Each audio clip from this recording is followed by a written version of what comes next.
So you started out in War Thunder, and you've played a few of your first battles. Once you've played a few of your first battles, you're starting to wonder, where do I go from here? There are many, many, many vehicles within War Thunder, of all different types, of all different play styles, and what sorts of vehicles should you be looking out for, and what sorts of vehicles may fit your playstyle? Well, this video is here to demystify ground forces, and as of 1.69, what each tree is best at. So without further ado, let's jump into it.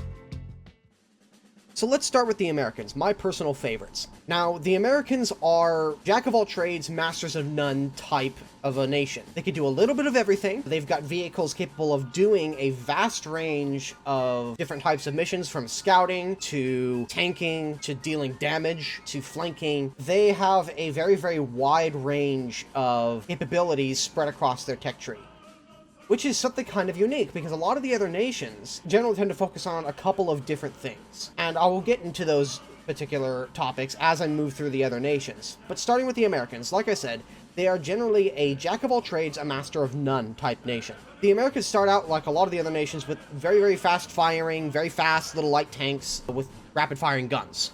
And the idea here is to get you accustomed to driving the vehicles around, figuring out the basic controls, and learning how to shoot well. The Americans in Tier 2 get a little bit more powerful. That's when you start getting your first proper tanks. So you start getting your first Shermans, you get a couple versions of the Stuart, some good tank destroyers, and the Americans have two lines that are a bit unique among a lot of the other nations, in the fact that they have a full tech tree of light tanks, which most of the other nations lack, and they have almost an entire line of turreted tank destroyers.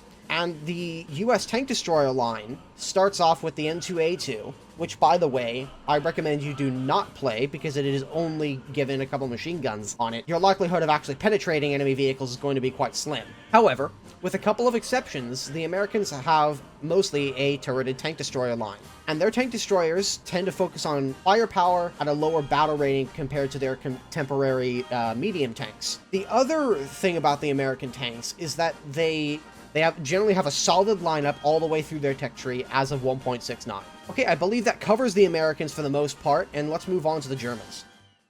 So the Germans are a favorite of a lot of people out there, and the Germans have this legendary reputation in history as having some of the greatest tanks of the Second World War. Now, it's important not to get yourself caught up in that line of thinking, and it's important to look at these vehicles not only from a historic perspective, but from a practical perspective. Now, the Germans right now, as of 1.69, are struggling at higher tiers. However, that does not say that their vehicles at higher tiers are bad. If you guys want to learn more about what's going on with the German vehicles in their particular situation as of right now in 1.69, I suggest you go back and look at my video on Heat FS and the state of German Tier 4. With that out of the way, for you newcomers out there, what should you be looking for? Well, the Germans are one of the other pretty good nations to start with. They are relatively newbie-friendly. However, they do have a couple of things that are working against them. One, their vehicles tend to be a little bit sluggish right at the start compared to a lot of the other nations. Although they are definitely not the slowest of all of the nations out there. But one of the nice things about the German tanks, almost all the way through their entire tech tree, is the fact that they have very, very good standard ammunition. Now, if you're not totally aware by what I mean by that, in War Thunder, whenever you unlock a vehicle, you get a standard ammo type. And the standard ammo type costs you nothing to fire. It is free. And this stays the same on your reserves, all the way up to your Tier 5. So let's take the Maus as an example.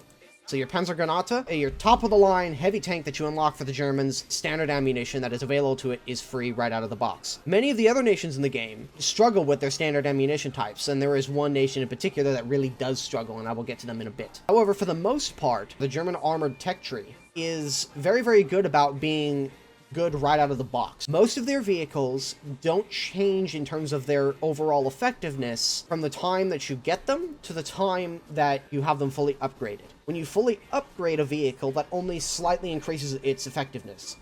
Most of its general effectiveness comes to you right when you unlock the vehicle and right when you buy it, which is really nice because it means you don't have to go around fiddling, looking to get a bunch of different modifications just to make one vehicle effective. Some of the other nations out there really, really do struggle with that, and I will be pointing those out to you. The Germans are good for new players right at the start because they allow you to try out a wide range of vehicles, and they also have a wide range of pretty good vehicles, of pretty solid vehicles. Now, the Germans actually, I should say, are also unique in the fact that they have 2 distinct tank destroyer lines.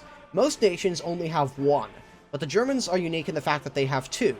They have an unarmored tank destroyer line, starting from the Panzerjäger 1, and then they have an armored tank destroyer line, starting from the Panzer 35T.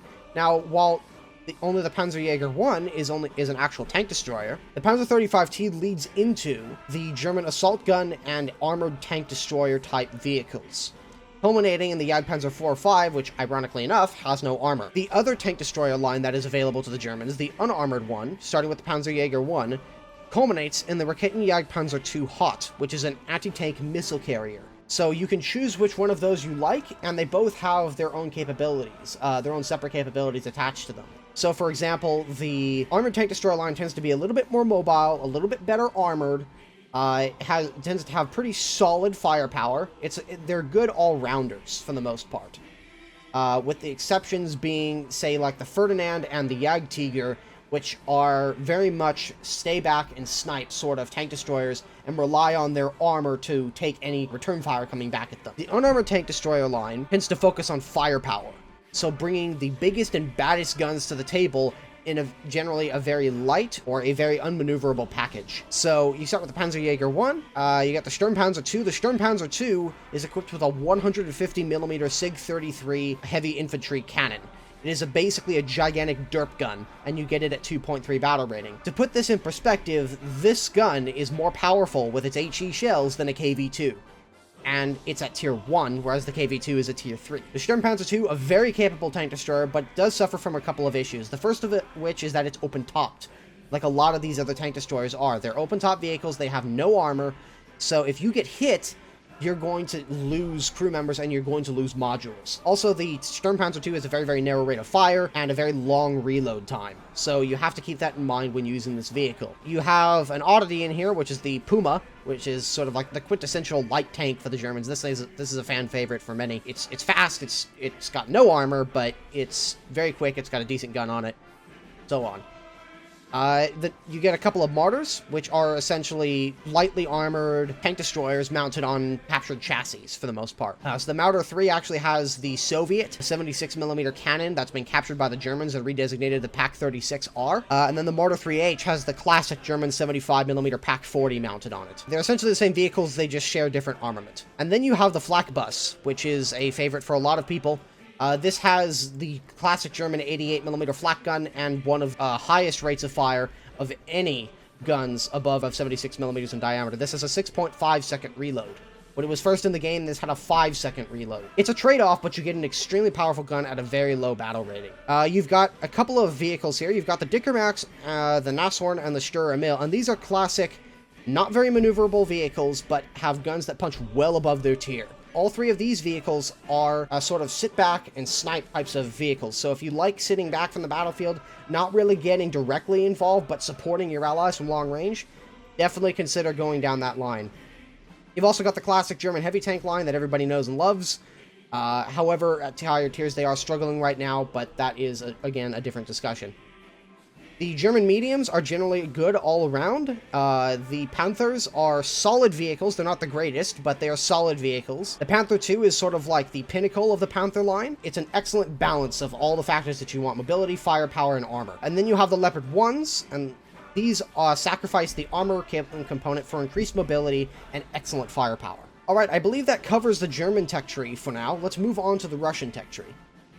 Now, I'm going to go out on a limb here and talk about the Russian tech tree for a minute. Now, the Russian tech tree, in my personal opinion, is the most player-friendly nation in the game. And that's down to a couple of factors. One, it's a very good place for you to learn how to angle your armor, because most of the Russian vehicles, even at tier 1, have a lot of sloped armor on them.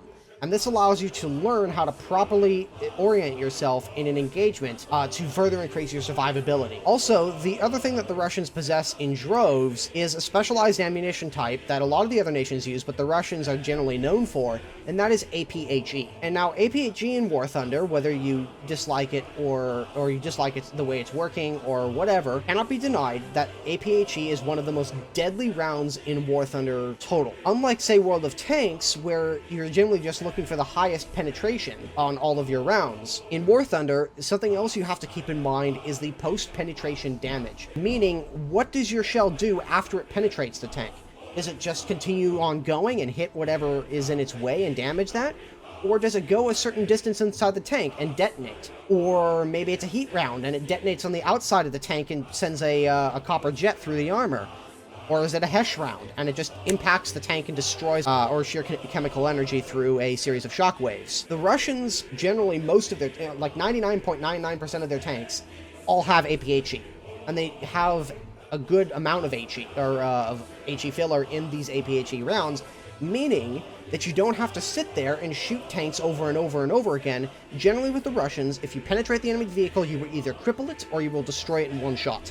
The other thing about the Russians that you need to keep in mind if you are new to these sorts of tank games is that the Russians do not have any gun depression. Most of them have about 5 to 6 degrees of gun depression, and in a lot of cases it's worse than that.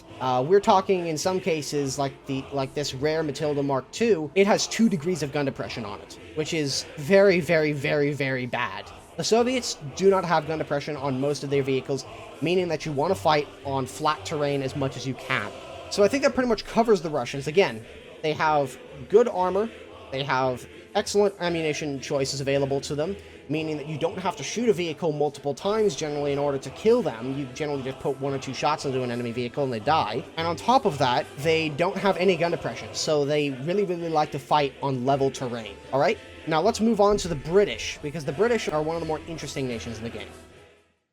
So the British are definitely not what you would call newbie-friendly overall. The British have a very, very particular playstyle, and they're probably one of the most unique playstyles of all the other nations in the game. The British are generally not what you would call a jack-of-all-trades and master of none like the Americans are.